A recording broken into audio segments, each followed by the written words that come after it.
Jeste li ikad pomiješali ljudske jaja i vazelin?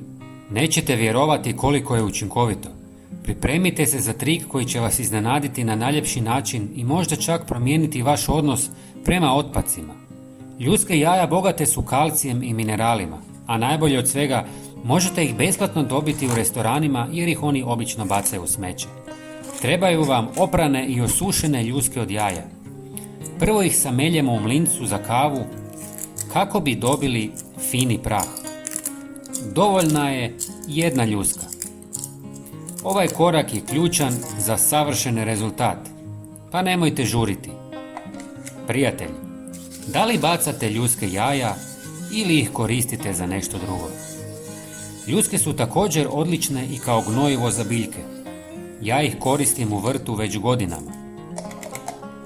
Zatim ih prosijemo kroz fino sito kako bismo izdvojili oštre rubove i osigurali da su potpuno glatki za ono što slijedi.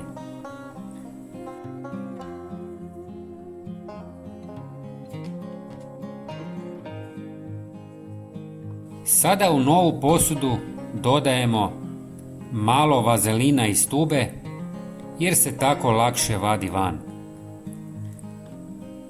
Zatim dodajemo jednu žličicu ljuski jaja. Ovo je trenutak kad stvaramo nešto posebno, možda čak i tajnu formulu za superherojsku kožu. Dok miješamo, razmislite koliko je cool što možemo iskoristiti otpadke i pretvoriti ih u nešto korisno. Ako želite, za jači učinak možete dodati i malo meda. Namažite ruke ili lice ovom mješavinom, jednom do 2 puta tjedno po 20 minuta.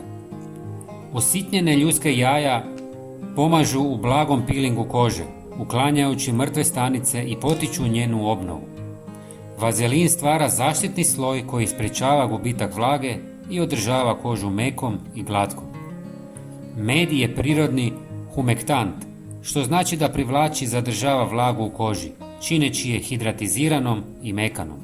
Osim toga, ima antibakterijska svojstva koja pomažu u čišćenju i zaštiti kože od iritacija. Kada se koriste zajedno, pružaju prirodnu kombinaciju njege i hidratacije za zdraviji izgled kože. Prijatelji, pogledajte i naš sljedeći video na ekranu. Hvala vam